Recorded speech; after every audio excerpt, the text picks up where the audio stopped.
Sekolah bukan hanya tempat untuk belajar, tetapi tempat untuk tumbuh bersama. Assalamualaikum warahmatullahi wabarakatuh. Perkenalkan, nama saya Melita Arfatunisa. Saya bertugas di SMP Al-Irsyad, Kota Tegal. Bagaimana caranya agar pembelajaran dapat menyenangkan? Kuncinya adalah dengan menerapkan berbagai strategi pembelajaran yang inovatif. Melalui pendekatan mendalam, materi akan dapat dipahami oleh siswa secara kontekstual dan bermakna. Assalamualaikum warahmatullahi wabarakatuh. Waalaikumsalam warahmatullahi wabarakatuh. Bagaimana kabarnya anak-anak? Baik. Hari ini sepertinya tampak ceria ya. Ya. Sudah sarapan semua? Alhamdulillah. Baik, hari ini ada yang tidak hadir? Ada. Siapa? Jasmine sama Serena. Jasmine, keterangannya apa sama Serena? Oh, izin. Ya, baik. Mudah-mudahan besok bisa kembali mengikuti proses pembelajaran. Ada minta tolong untuk salah satu anak untuk memimpin doa. Sebelum memulai pelajaran hari ini, kita berdoa dahulu.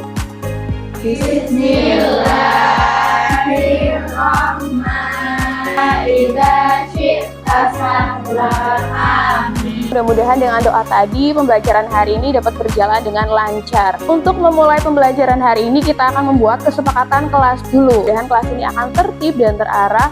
Maka ada kesepakatan kelas. Yang pertama yaitu jika ada keperluan izin dengan guru. Setuju?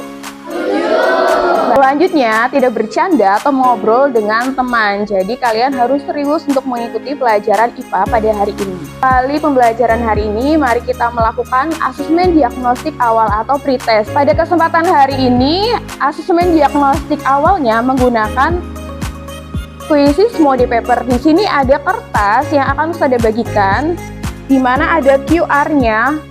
QR itu berguna untuk men-scan jawaban kalian. Materi pada pembelajaran hari ini yaitu sistem pernafasan. Sudah belajar di rumah? Ya. Berikut ini yang merupakan fungsi hidung dalam proses pernafasan adalah: di abad 21 ini, teknologi memiliki peran yang sangat penting untuk meningkatkan kualitas pendidikan.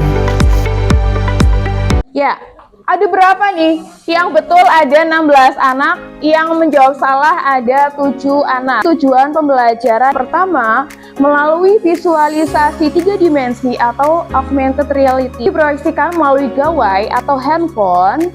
Peserta didik dapat mengidentifikasi organ dan fungsi organ sistem pernafasan manusia. Yang ketiga, melalui kegiatan presentasi. Jadi setelah diskusi, setelah LKPD-nya selesai, masing-masing kelompok harus mempresentasikan hasil karyanya. Coba yuk kita nafas 1 menit saja. Coba tarik nafasnya, tarik nafas, keluarkan. Apa yang kalian rasakan? Pernafasan manusia tuh prosesnya kan oksigen ditukar jadi karbon dioksida. Berarti di dalam paru-paru itu ada namanya proses pertukaran gas atau pertukaran udara. Tepuk, wow. Kasih W, kasih O, kasih W. Wow. Kita kasih wow yuk, tepuk, wow. Kasih W, kasih O, kasih W. Wow. Apa yang terjadi dalam tubuhnya kamu setiap kali kamu menarik nafas?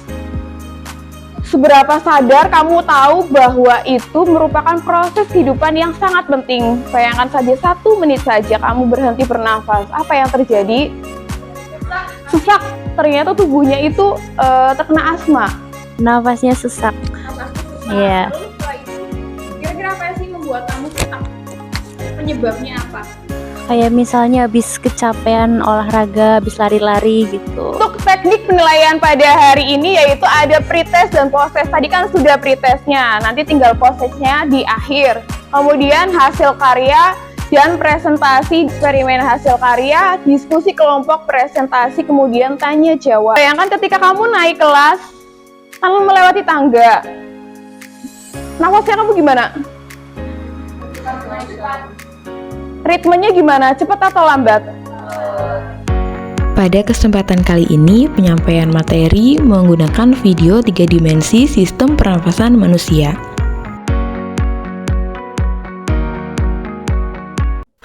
Materi sistem pernapasan manusia merupakan salah satu materi yang bersifat abstrak.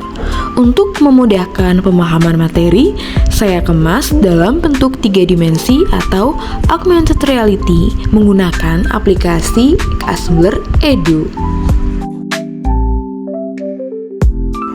Pemanfaatan digitalisasi 3 dimensi atau AR ini memberikan kesan organ manusia yang tampak nyata seperti wujud aslinya. Di sini, siswa diminta untuk mengidentifikasi bagian organ pernapasan pada visualisasi 3 dimensi. Paru-paru tuh kayak gini ya. Wah, gitu tuh. Ini sikir bagian. Dibalik. Iya dong, kan harus dibalik. Iya, harus dibalik. Kesehatan sistem pernapasan kita yaitu dengan cara menghindari rokok, menghindari polusi, kemudian rajin olahraga, saudara. Baik, di sini Ustadzah akan membagikan LKPD atau lembar kerja peserta didik, di mana nanti di dalamnya ada soal-soal yang harus kalian selesaikan dan kalian harus membuat satu karya alat peraga sederhana sistem pernapasan manusia.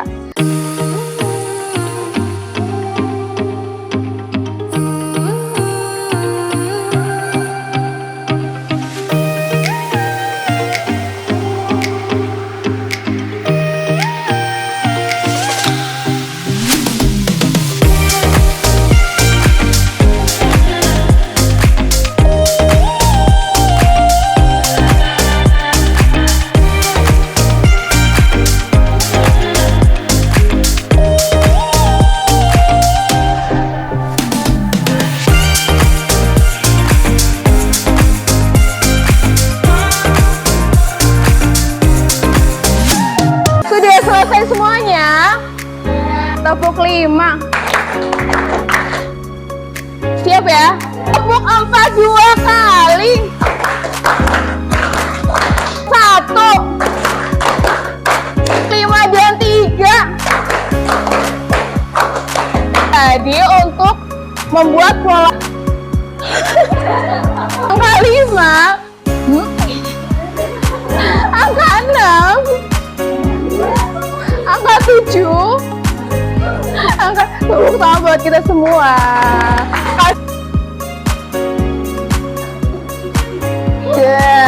Paru-paru bagian ini namanya trakea. Terus yang cabang ini itu namanya bronkus. Bronkus itu yang menghubungkan nanti sama cabang-cabang berikutnya. Nah, cabang-cabang bronkus itu ada bronkiolus yang kecil-kecil ini. Terus di ujung-ujungnya bronkiolus itu ada bentuk yang bulat-bulat kayak tadi yang ditampilkan itu namanya alveolus. Alveolus itu fungsinya buat tempat pertukaran oksigen dan karbon dioksida. Itu udaranya masuk di sini. Saat udara masuk, paru-paru mengalami mengembang dan mengempis seperti tadi. Oh, kasih W. Wow. Yang pertama ada rongga hidung, lalu faring, laring, lalu di sini itu ada trakea, ini penghubung, alveolus.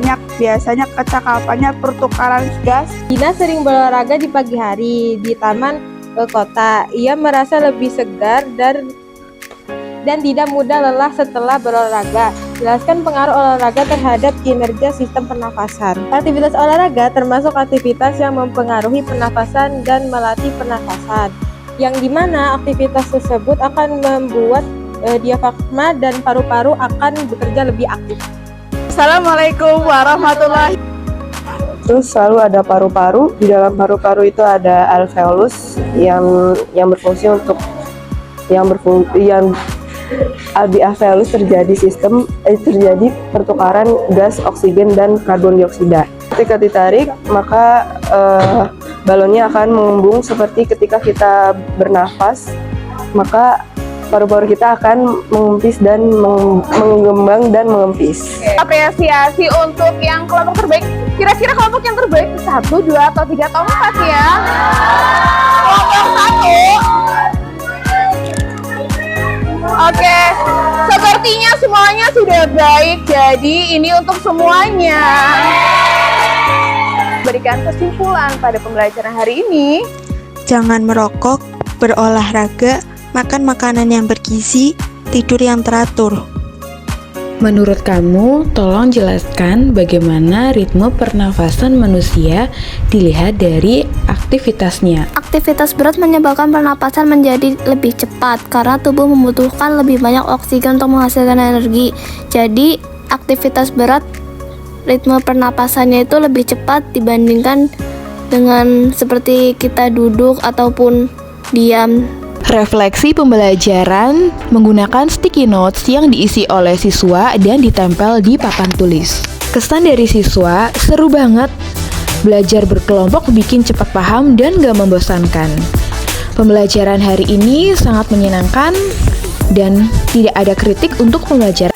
Untuk mengukur pemahaman materi, maka dilaksanakan post-test. Kali ini memanfaatkan aplikasi Wordwall di mana soal akan tampil di layar, kemudian jawaban bisa langsung dijawab oleh siswa.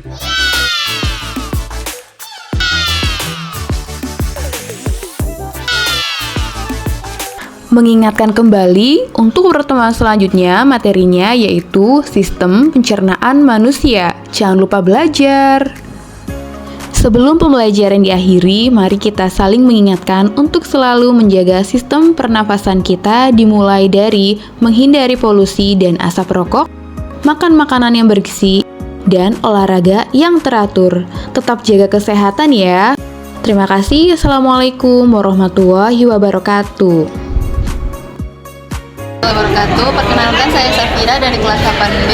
Pesan saya tuh tentang pelajaran tadi itu menyenangkan dan tidak membosankan. Untuk pembelajaran 3 dimensinya menarik atau tidak? Menarik banget karena itu sangat menarik gara-gara kayak kita bisa mengetahui tanpa perlu berimajinasi. Kesan saya terhadap pembelajaran tadi menyenangkan sekali karena tadi itu lebih banyaknya praktek dan bisa ada teknologi yaitu 3 dimensi yang dimana kita bisa menuangkan imajinasi kita ke dalam kenyataan. Biasanya kan kalau pembelajaran biasa itu kita cuma melihat teori yang kayak cuma di pemikiran kita, tapi lewat pembelajaran tadi kita bisa lebih paham. Pesan saya mungkin lebih banyak berinovatif, berkembanglah dalam pembelajaran.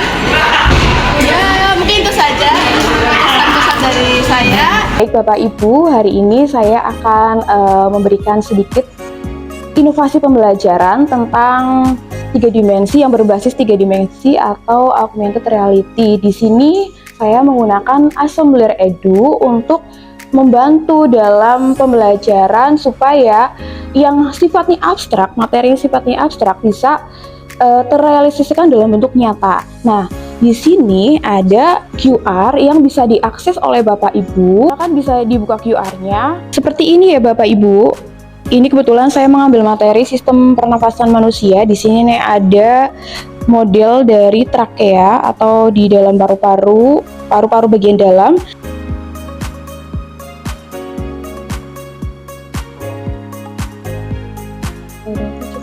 Masih ada tahap selanjutnya. Ibu, mudah-mudahan referensi yang saya berikan kita bisa memanfaatkan teknologi